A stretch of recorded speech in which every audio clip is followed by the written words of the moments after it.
After 6 years by Prince Louis's side, his trusted bodyguard was suddenly fired. And what he did next had everyone talking. Most people don't notice the bodyguards.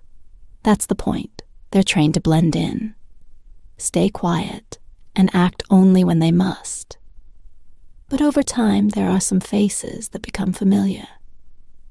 The quiet man is always 3 steps behind the firm hand at the child's shoulder. The one who isn't family, but never far for Prince Louis. That man was Calum Reece Bennett when he first took the job. Calum was 34. A former Royal Marines commando with 11 years of service, and commendations that most men would keep framed on a wall, except he never hung them. He didn't care for trophies. What mattered to him was order structure and purpose. And when he joined the Royal Protection Unit, he found all 3. He wasn't placed with Louis. Immediately first, he handled various members of the royal household, on rotation, distant cousins, visiting dignitaries. Once, briefly, Princess Anne. But when Prince Louis turned sects, Kensington Palace requested a full-time close protection officer to be assigned to him, someone consistent, discreet, and above all dependable. Calum fits the bill, at first the Louis. The little prince didn't take to him. Louis was spirited, stubborn, and prone to outbursts of laughter or frustration at a moment's notice. He hated holding hands, hated hats, and didn't care much for orders, but Calum didn't force his presence. He kept a respectful distance, stayed nearby during nursery drop-offs, and gradually allowed Louis to warm to him at his own pace. It took 3 weeks, one afternoon after a long day shadowing the family at a children's charity event. Calum stood by the car as the prince was buckled into his seat. Without warning, Louis leaned toward him, looked up and said, "You're not as boring as the others." Kate had laughed. High praise Calum from that day forward. It changed. Louis would seek him out in crowded spaces, call him Cal, and mimic his walk during family strolls. For the first time in a long while, Calum didn't feel like just another moving part in a big machine. He felt trusted in. The following years, he became a fixture. Easter services, first days at school, balcony appearances. He was always in the frame, just barely. He learned to anticipate Louis's moods better than most. He knew when to distract him before a tantrum could bubble up, how to draw a smile with an inside joke, and how to calm the prince's nerves before facing a wall of flashing cameras. But as Louis grew, so did the rules around him. In year 5 of Calum's assignment, a new internal policy started rotating security personnel more aggressively.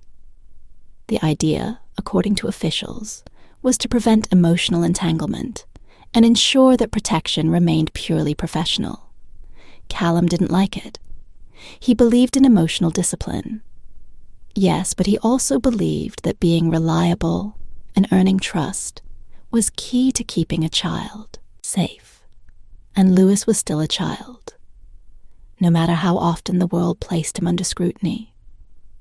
Tensions began to mount between Calum and some of the higher UPS at the Royalty and Specialist Protection Branch. He wasn't defiant, but he didn't hide his concerns.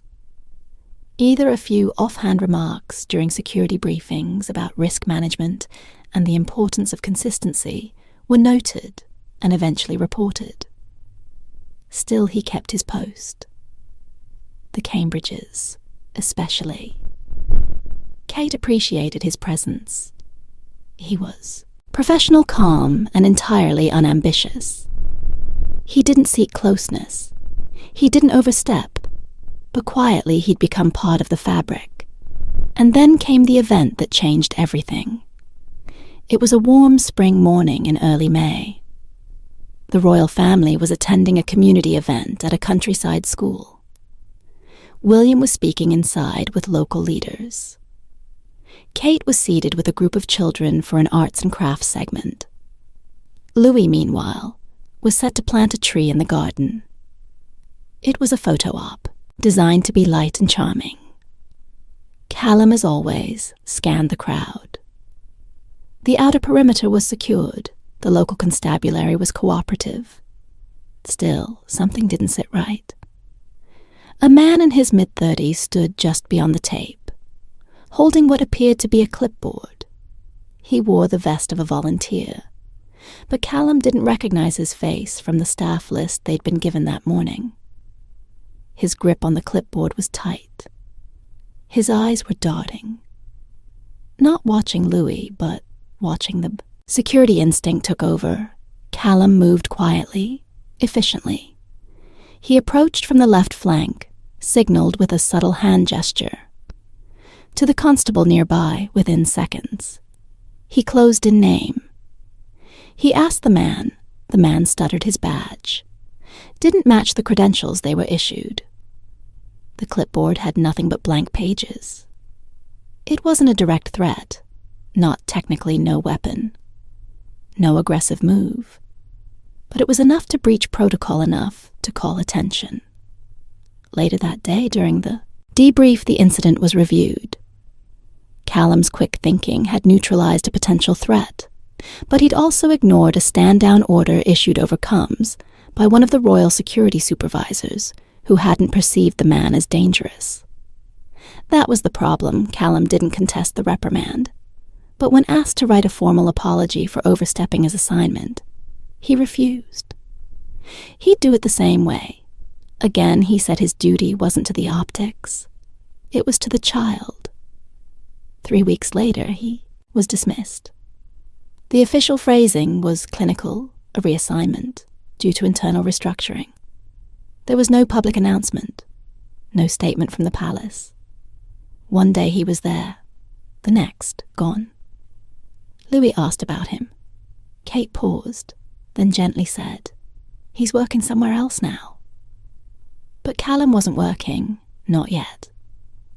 He left London without fanfare, moved to a quiet town in Dorset, where he had no family, no attachments for the first time in decades. He didn't know what came next. His phone barely rang, no jobs lined up. His silence was by choice. Not pride, but something inside him couldn't settle. Because after all those years of guarding a prince, he realized something. The world had other children no one guarded. And what Calum did next wasn't about going viral. It wasn't about proving anything to the palace or the public. It was something far more personal. What began as a quiet decision would soon draw attention from places Calum never imagined for a man trained to react. Under pressure, the stillness of normal life felt foreign. Calum Bennett spent the first 2 weeks in Dorset, waking before dawn, just like always. He made his bed with tight hospital corners, ran 5 miles through the sleepy lanes, then returned to make black tea and sit by a window that faced nothing but fields. It should have been peaceful. Instead, it felt like being stuck between chapters with no idea what page came next. He didn't touch the television, didn't scroll online a few. Neighbors had noticed the new man in the stone cottage on the edge of the village, but he kept to himself. All they saw was a man with a soldier's walk and quiet eyes. Then one day he went for a walk in town. Not for any particular reason. He just wanted to move. Maybe find a newspaper, maybe feel something other than invisible. That's when he heard the shouting. It came from the community center across the green. The old brick building doubled as a food bank and youth drop-in center on weekdays. Outside, a woman in a navy coat was struggling to manage 3 boys, all under 10, one of whom had clearly just thrown a shoe. Calum hesitated. It wasn't his business, but then the boy shoved the woman hard and bolted toward the road. Calum moved without thinking. He covered the ground in seconds, caught the boy by the collar, just before he hit the curb and swung him gently back toward safety. The boy squirmed and kicked, shouting about how he didn't care, how he hated everything. Calum didn't flinch. He crouched to eye level and said calmly, "You okay?" The boy froze, then nodded.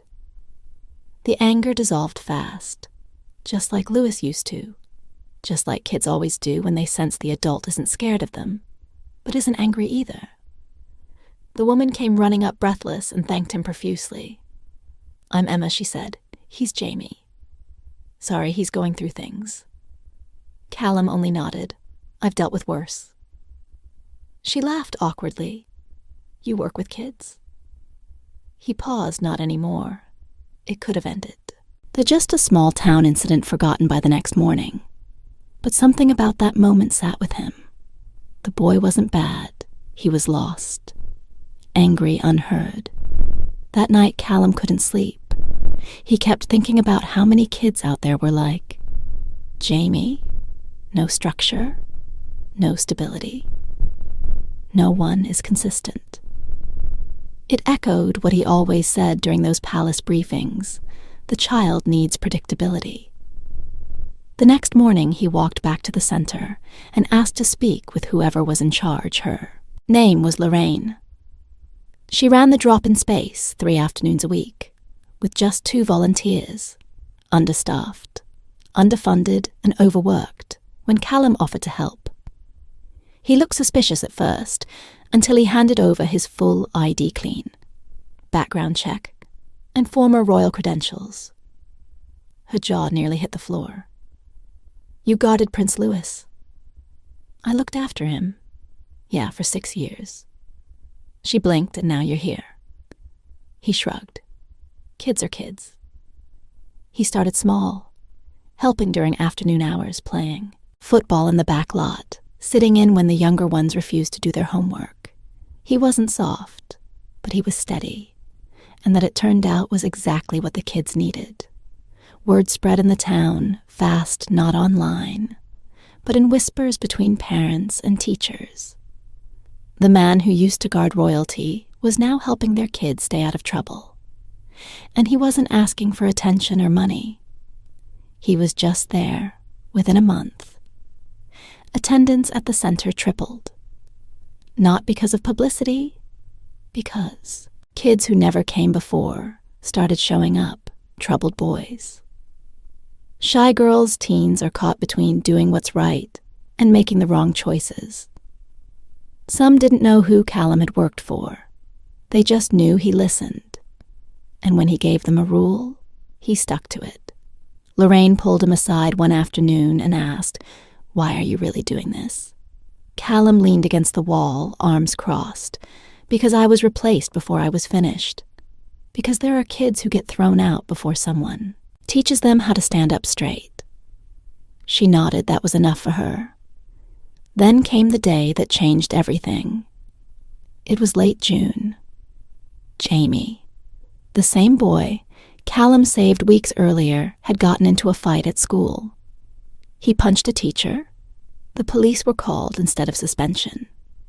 They planned to press charges for assault. The boy was 10 when Calum heard he left the center and drove straight to the school. Calmly, firmly, he asked to speak to the head teacher. He made no excuses for Jamie's behavior, but he asked the question that turned the meeting on its head. Do you want him to learn something or just disappear into the system? The head teacher stared at him, and in that moment, something strange happened. Calum Bennett, the invisible bodyguard who spent years in silence, became someone people listened to. He offered to step in as Jamie's mentor for 3 months, daily check-ins, one-on-one support reports back to the school. No pay, no titles, just a chance to prevent another child from being pushed into a cycle that started too early and ended too hard. The school agreed. A week later, someone posted about it. A teacher quietly impressed, shared the story on a private educators forum. No photos, just the facts. The former Royal Protection Officer who now protected kids in a village, no one had heard on of from there. It was out of Calum's hands. Journalists called, but he didn't answer.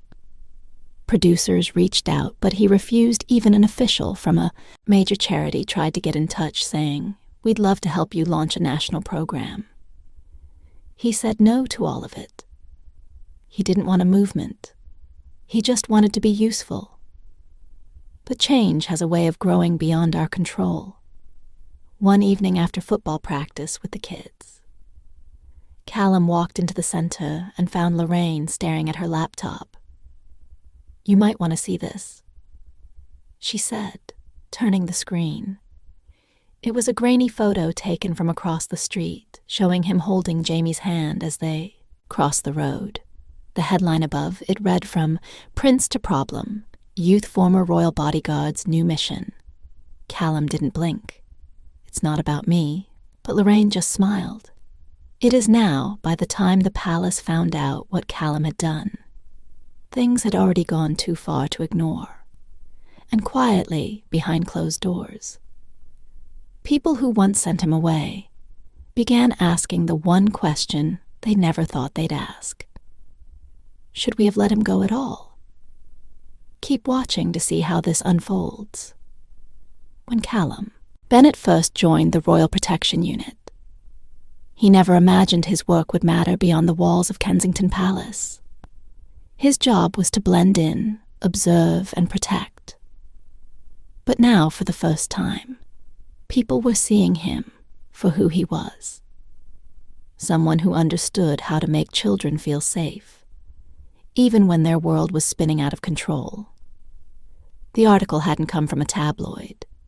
It was a small blog run by a former teacher, and the story had no flashy headline, no clickbait, just honesty. But within days, it had been picked up by larger outlets. Not for gossip, but for inspiration. The story of a man who used to guard a prince. Now mentoring a child, the world had nearly given up on it. Hit something deeper. Calum didn't like it. Not because he was shy, but because the attention threatened to turn something personal into something performative. Still, he knew better than to fight it. He simply carried on same schedule, same work, same quiet commitment. Then the first letter arrived. It came in a plain white envelope. No return address, just a royal crest pressed into the wax seal. Inside was a single card. No signature, just 8 handwritten words. Some duties don't end. You never stopped serving.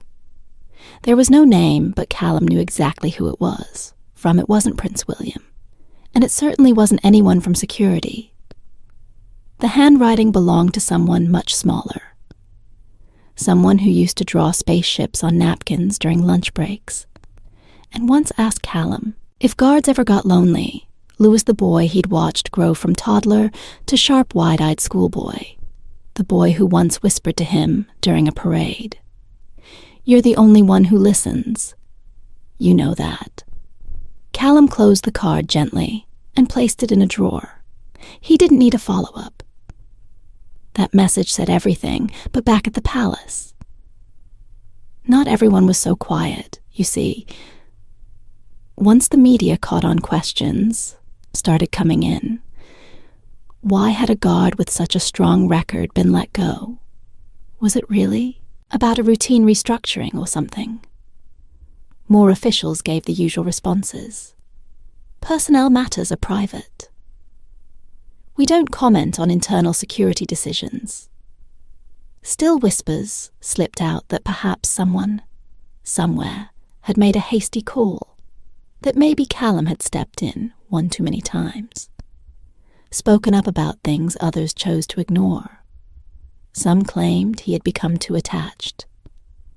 Others said he crossed lines, acting like more than just a bodyguard. But those close to the situation remembered differently. They remembered how Prince Louis always looked back to find Calum in a crowd. How the boy would sometimes refuse to move, until Calum gave a nod that wasn't protocol, that was trust. And when trust is broken in a palace, it rarely gets repaired. Meanwhile, Calum's work continued to grow, whether he liked it or not. Schools from nearby towns asked if he could speak with troubled students. He refused formal speeches, but agreed to meet one. On one local council's offered to fund new programs, he only accepted what would directly help the kids. No branding, no logos, just real support. People began calling the approach, the Bennett method structure, presence, calm, but he still didn't call it anything to him. It was just what you do when you care. But something even stranger happened. Weeks later, one of the royal family's private advisors reached out. The message was simple. There's interest in what you've built. Quiet interest. Calum raised an eyebrow. He didn't reply. Then came the second letter. This time, it's official stamped. Signed. It came from an undersecretary at the Home Office, asking if he'd consider joining a new national task force. On youth safety, he wasn't the only candidate, but his name had come up strongly. He declined, not because he wasn't interested in helping, but because he knew what happened when you built something meaningful, and then handed it off to bureaucracy. He wasn't done, not yet. Instead, he expanded his own work. Slowly, quietly, he helped establish satellite groups in 3 neighboring towns, each run by volunteers. He trained personally. No media, no press releases, just results. And all the while, Prince Louis was watching. Calum didn't know that until another letter came months later this time. A drawing, crude, childish, but unmistakable, a stick figure, with a black suit and sunglasses standing next to a smaller figure, with a paper crown beneath it, written in blocky pencil letters. Still my favorite. God, Lewis Calum smiled. For the first time in weeks, he didn't frame it, didn't post it.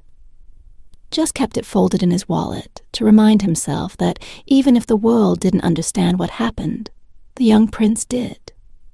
And maybe that was enough. As for the palace, no statement was ever made, no reversal, no rehiring. But those inside knew what wasn't said. Sometimes mattered more than what was, because behind those gilded gates, people began to rethink what loyalty really looked like. And why? Some of the best protectors are the ones who never stop, even when told to step away. What do you think did the royal family quietly regret letting him go? Could they have misjudged a man who clearly meant more to Prince Louis than they realized? Share your thoughts in the comments below. We'd love to hear what you think. Remember to like, share and subscribe for more. Also click the following video shown on your screen. You will enjoy it.